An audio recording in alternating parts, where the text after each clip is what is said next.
You've been taught a version of reality that was never yours to question. That God is a mystery, the universe is a cold accident, and Jesus was a man who died to save your sins, full stop. But what if all of that was wrong? What if the story you've accepted is only the surface of something much deeper, more structured, and more deliberate? There is a book, rarely discussed, often dismissed, and hidden in plain sight, that claims to reveal the true nature of existence, not written by humans, but dictated by higher intelligences. It's called the Yuran시아 book, and if what it says is true, then everything, from your beliefs about divinity, to the structure of the cosmos, to the very purpose of your soul, has been misunderstood. This isn't just another spiritual text. This is a challenge to every system that ever told you to stop asking questions. It didn't begin in a temple or a laboratory. It started in a quiet room in Chicago in the 1920s, where a respected psychiatrist named Dr. William Sadler was called in to investigate a strange case. A man, whose identity was never revealed, had begun speaking in his sleep. But this wasn't ordinary sleep talking. It was something else entirely. During these episodes, he would deliver long, complex discourses on science, philosophy, cosmology, and the divine. The vocabulary was advanced, the ideas coherent, layered, and profound, far beyond the man's normal intellectual capacity. Sadler, who had spent years debunking spiritualist frauds, approached it with skepticism. But the deeper he looked, the more convinced he became that something unprecedented was unfolding. Over time, he and a group of intellectuals formed what came to be known as the Forum. They documented these sessions meticulously, compiling thousands of pages over 2 decades. The result became the Yuran시아 book, a text unlike any other, one that claimed to be not inspired by higher beings, but directly authored by them. The book made no attempt to flatter the ego or conform to existing belief systems. It stated plainly, humanity was ready to receive higher knowledge, and this transmission was being delivered by celestial intelligences to bridge the gap between primitive religion, fragmented science, and distorted theology. It offered an expansive cosmology, a redefinition of Jesus, and a blueprint for the evolution of the soul. And yet, despite the magnitude of its claims, the book was not promoted. It wasn't marketed with evangelical zeal. It wasn't attached to any church. It simply appeared, quietly published in 1955 by the Yuran시아 Foundation, with no author's name, no central guru, and no demand for money or allegiance. That alone should make you pause. In a world where power is almost always claimed by name, here was a book that asked only to be studied, not believed, examined. So why haven't you heard of it? Why isn't it taught in theology departments, debated in spiritual communities, or dissected in mainstream discourse? Perhaps because the Yuran시아 book doesn't fit into any existing box. It's not a religious dogma. It's not a scientific theory. It's a direct challenge to both. It doesn't tell you what to believe. It tells you that you've been believing a story that was never complete. And that maybe, just maybe, the truth has been hidden not because it's dangerous, but because it's liberating. Some of what this book reveals is too controversial to say outright here. That's why we created Insights Academy, our free newsletter, where we share what can't be spoken on platforms like this. Sign up via the link in the description, and you'll receive a free copy of the Kybalion, but only for a limited time. This book doesn't ask you to follow, it asks you to wake up. It speaks in the language of order, pattern, and intention, describing a universe that is not random but deeply structured. A living cosmos, pulsing with intelligence and hierarchy, where every being, including you, is on an evolutionary journey. It doesn't paint humanity as fallen, but as unfinished. It doesn't worship mystery, it maps it. What began as a sleep phenomenon became a literary enigma. But if its claims are even partially true, then what we're looking at isn't just a manuscript. It's a cosmic transmission, one deliberately timed for the moment when humanity is ready to hear it. And that moment, according to the book, is now. You've been taught to see the universe as a vast, cold expanse, an endless stretch of stars and galaxies governed by chance, mathematics, and nothing more. That's the narrative, anyway. Science tells you it all began with a bang, then chaos slowly shaped itself into order. Religion often skips the detail and jumps straight to, God did it. But what if both missed the bigger picture? What if the universe wasn't just born, but designed? According to the Yuran시아 book, the cosmos isn't some indifferent void. It's a living, breathing system, an intricate and hierarchical structure created with intention. And Earth? It's not the center of it. It's not even special. It's just one small world among billions, nestled within a universe of unimaginable depth and order. The book outlines a map so vast and complex it defies traditional understanding. At the core lies Havona, the central and perfect universe, eternal and unchanging, the home of the universal Father and the source of all creation. Surrounding Havona are 7 super-universes, each composed of billions of inhabited worlds. We exist in one of them, Orvonton. Within Orvonton lies the Milky Way, and within that spiral of stars sits our planetary system. Our planet, Yuran시아, is just one of the countless evolutionary worlds in this grand cosmic design. But this isn't just science fiction. The book gives names, functions, and purpose to every layer. It speaks of ancients of days, beings of incomprehensible wisdom who govern the super-universes, of creator sons, like Michael of Nebadon, better known to us as Jesus, who are responsible for creating and managing local universes. These are not metaphorical constructs or allegories. They are presented as real beings within a real structure, invisible to us only because our spiritual vision remains undeveloped. And this structure doesn't exist in chaos. It operates according to divine administration, laws, order, and a system of progressive growth. Planets evolve, souls ascend, civilizations rise toward light. There are trillions of beings far ahead of us, not in technology but in consciousness. And while we chase material advancement, they focus on spiritual maturity. Earth, in this model, is in its infancy, still chaotic, still trying to find its place. But it's part of something much bigger. It always has been. This idea alone is a direct challenge to the narrative of random evolution or one-dimensional theology. If the Yuran시아 book is even partly right, then the universe is far more like a school than a battlefield. A structured classroom of souls, each moving through experiences, learning lessons, and slowly evolving toward perfection. That may sound lofty, but doesn't something in you already suspect this? Haven't you always felt that life meant more than survival?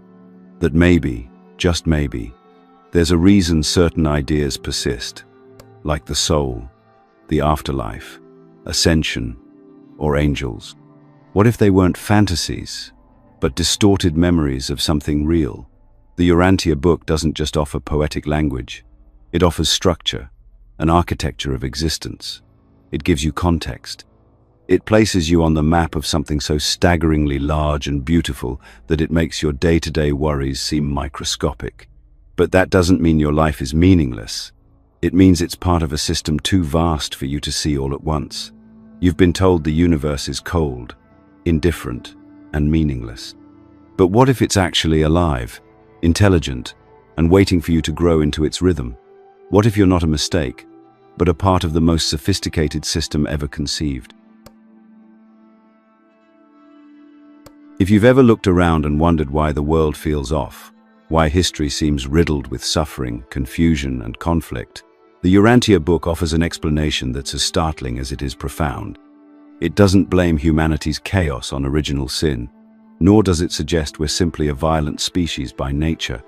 Instead, it points to something most religions only hint at, and most scientists would never dare consider: a cosmic rebellion.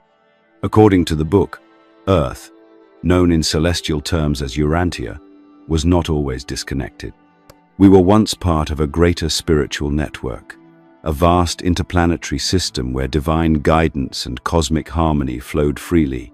But that changed because of one being, Lucifer, not the mythical devil of horns and hellfire, not the caricature, but a real being, an administrator of our local system, who, hundreds of thousands of years ago, initiated a rebellion against the divine order.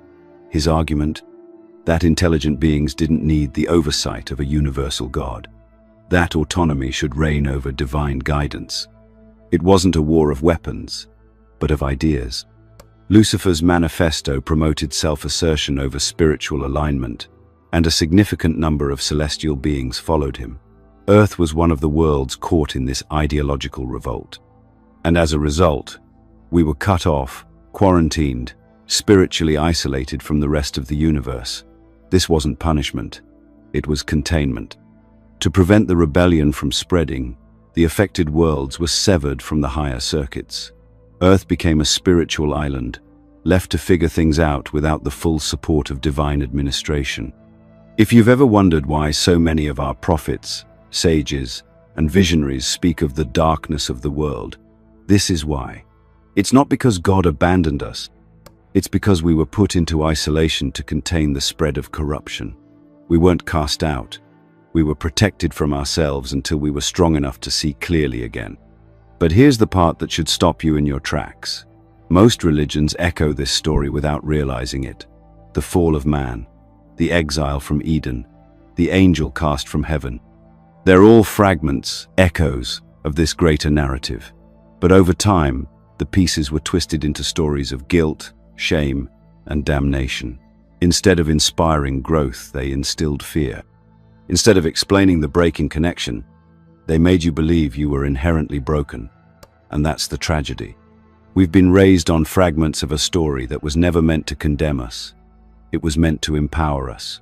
The Yuran시아 book reframes this ancient cosmic rupture, not as an eternal curse, but as a temporary disruption. It tells us that the rebellion is ending, that the circuits are slowly reconnecting, that Earth is rejoining the larger spiritual family it was once part of. The chaos you see around you isn't permanent.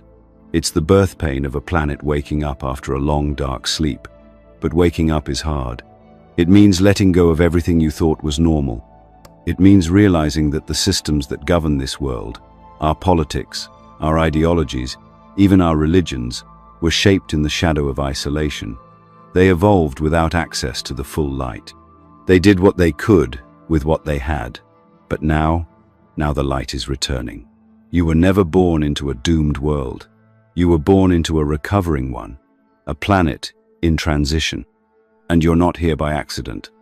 According to the Yuran시아 book, souls are placed with precision.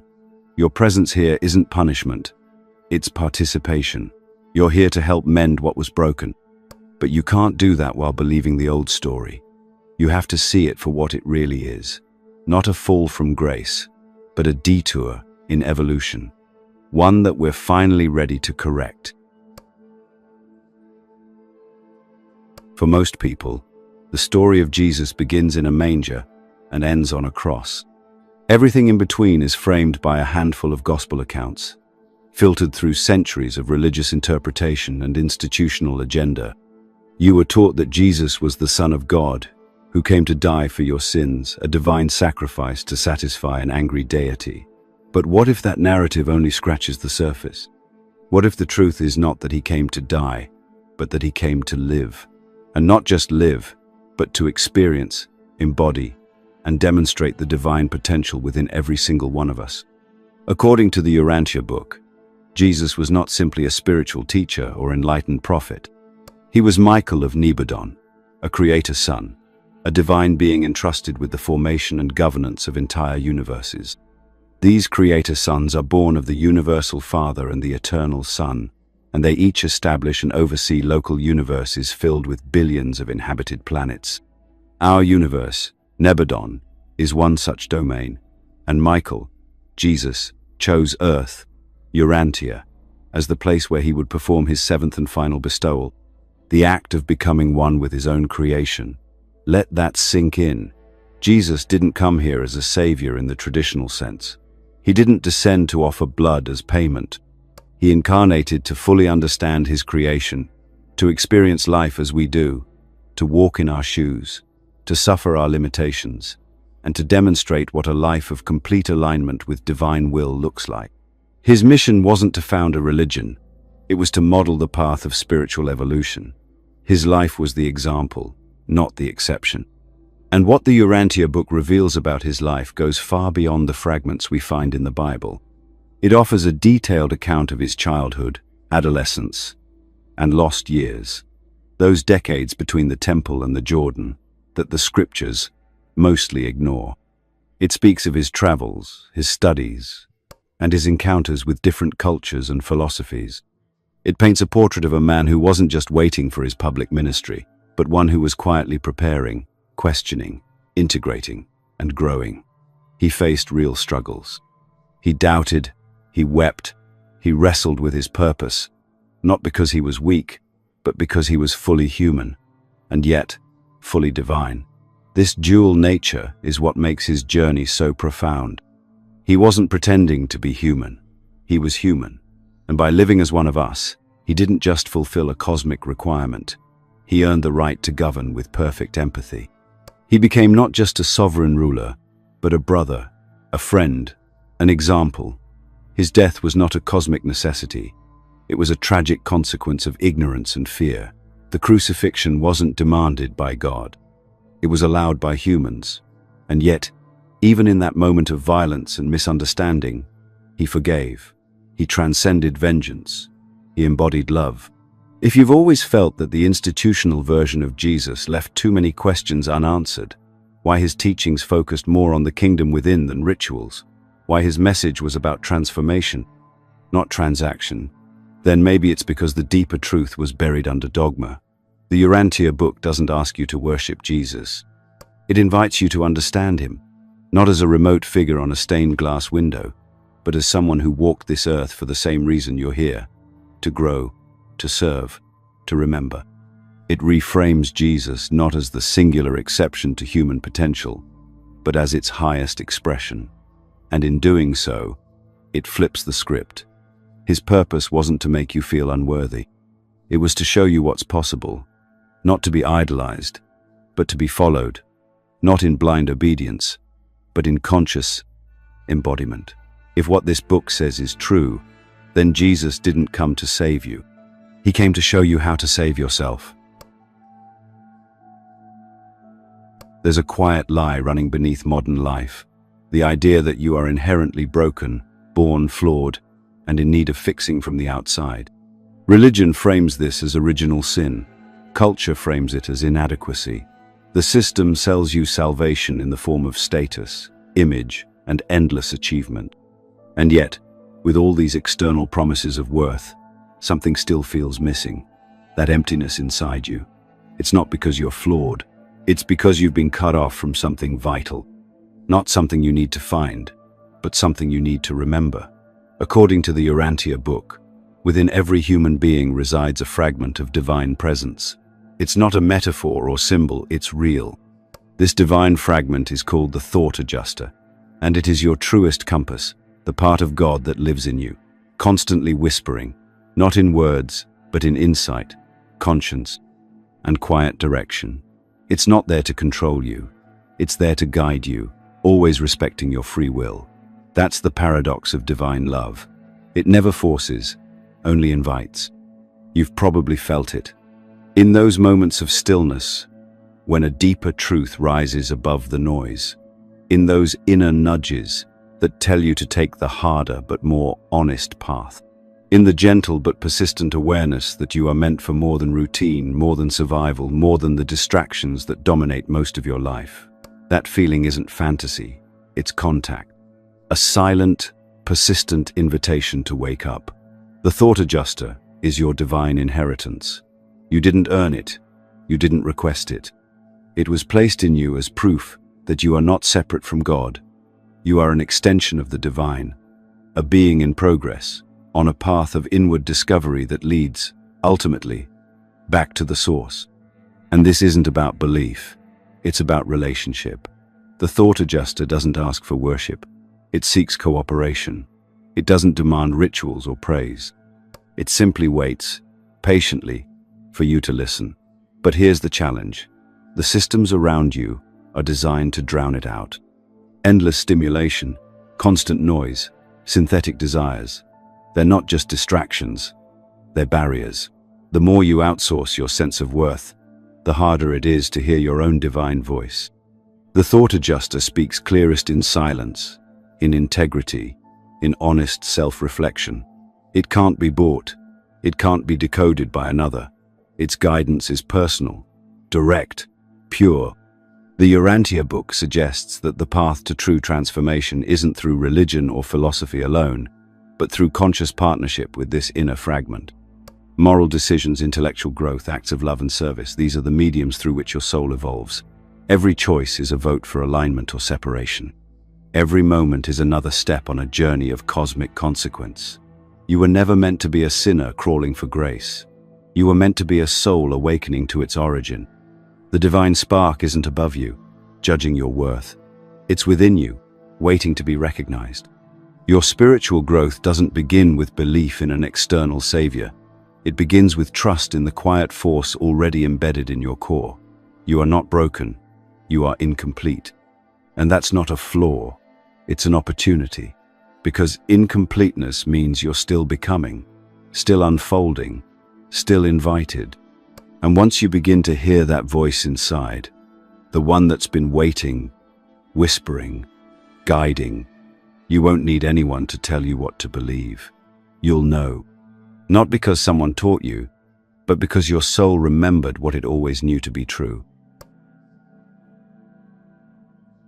If the Yuran시아 book offers such a vast and intricate vision of the universe, if it reframes the life of Jesus with staggering detail, if it claims to be authored by celestial intelligences and holds answers to questions that have haunted humanity for millennia, then why has no one told you about it?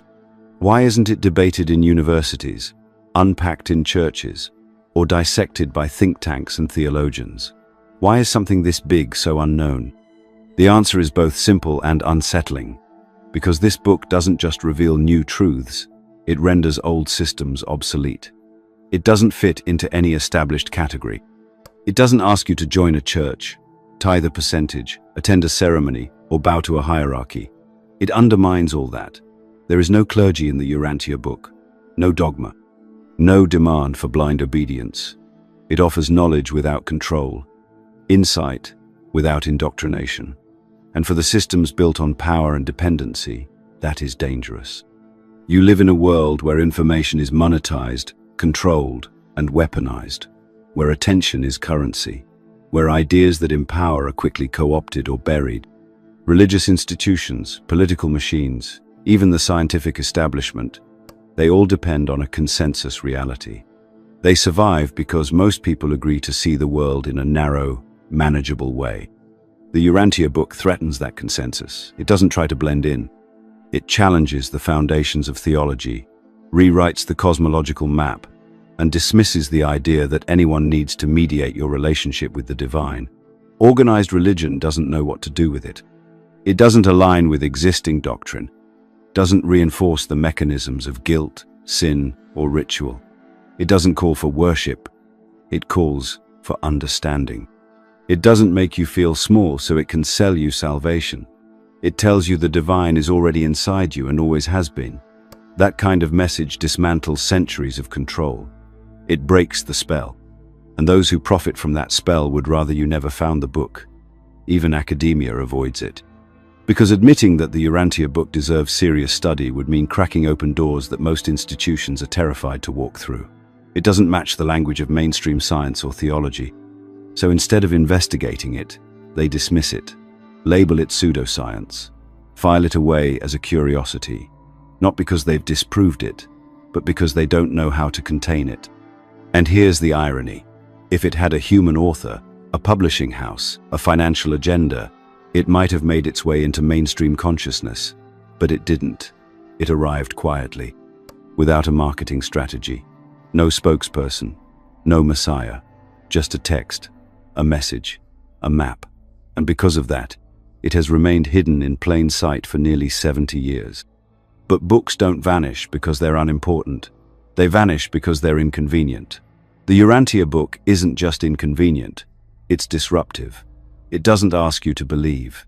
It dares you to think, to question, to unlearn.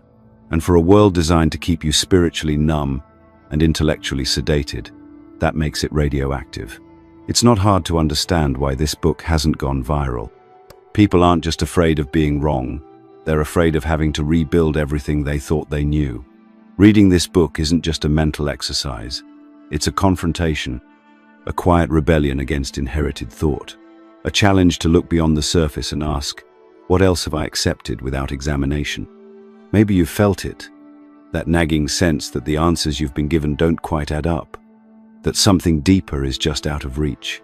The Yurantia book doesn't promise easy answers, but it does offer a different lens, one that shows you a universe alive with purpose, a cosmos humming with design, a God who isn't demanding loyalty, but offering partnership, and a life that isn't random, but woven into a pattern so vast, you've only seen the corner of it. From the moment you were born, everything around you, culture, education, religion, taught you that this world is your one shot, that Earth is both your origin and your destiny, that what matters most is what happens here, what you earn, what you own, how you're remembered. But what if this isn't home?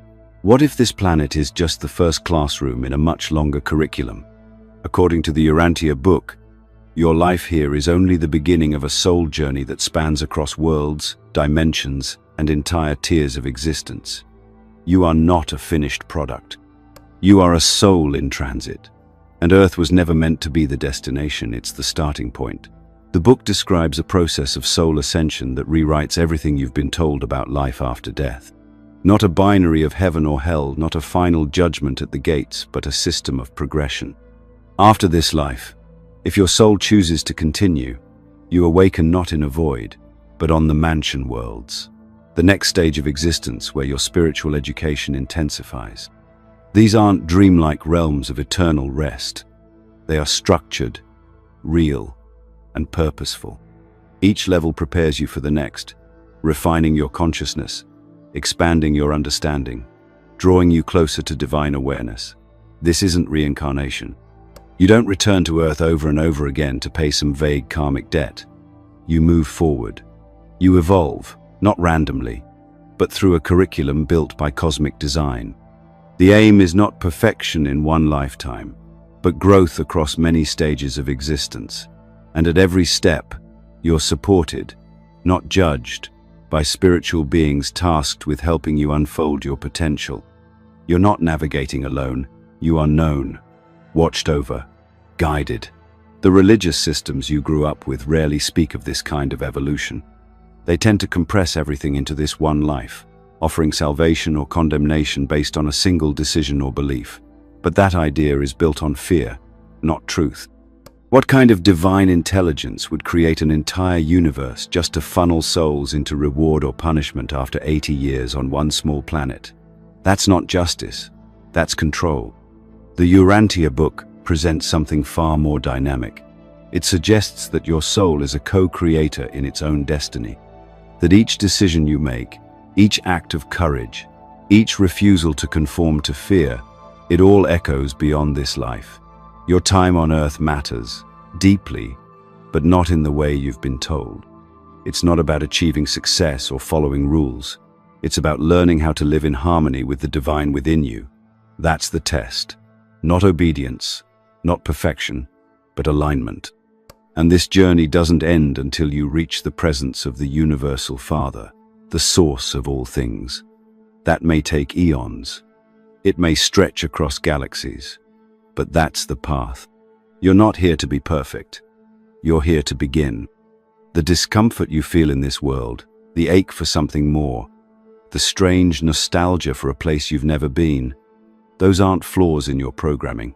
They're clues, traces of memory, echoes of a journey that didn't begin here and won't end here either. You were never meant to stay. You were meant to awaken, to grow, to move forward. This world is a chapter, not the whole book. And once you understand that, death stops being an end. It becomes a continuation, a transition into the next level of reality, where the soul, now a little wiser, keeps climbing. You're not just a person, you're a pilgrim. And the road ahead isn't dark, it's designed. There's a reason you're still watching. It's not just curiosity, it's recognition. Something in you knows that what you've been taught isn't the whole story, that the systems that shaped your worldview, education, religion, government, media, were never built to awaken you. They were built to shape you. But if you're still here, it's because something in you has already started to break free. Something deeper, something ancient, a quiet part of your soul that refuses to be boxed in by doctrine or reduced to labels. That something is truth, and it's waking up inside you. The Yuran시아 book doesn't give you a new system to obey. It gives you the tools to dismantle the old one, from within. It challenges you to rethink what it means to be spiritual, to be alive, to be human. It doesn't point to a preacher, a temple, or a ritual. It points to you, your conscience, your intuition, your inner guidance. And the moment you begin to trust that internal compass, you become dangerous to the system. Not because you're violent, not because you're loud, but because you no longer need it. You don't need someone to tell you who God is. You don't need a degree to validate your curiosity. You don't need permission to explore your own consciousness. That kind of freedom doesn't fit neatly into political parties or religious creeds. It isn't monetizable. It isn't profitable, but it's yours. And when you live from that place, you don't just escape control. You become a mirror that shows others what's possible. The systems that dominate this world survive on your agreement. Agreement with limitation. Agreement with unworthiness. Agreement with separation. Break that agreement, and the illusion starts to crack. The power they hold over you isn't physical, it's psychological. They can only cage a mind that doesn't know it's free. But you're starting to know. You're starting to remember. And once you see the bars for what they are, just stories, just programming, you can step right through them. The Yuran시아 book doesn't ask for blind belief. It asks for critical thought.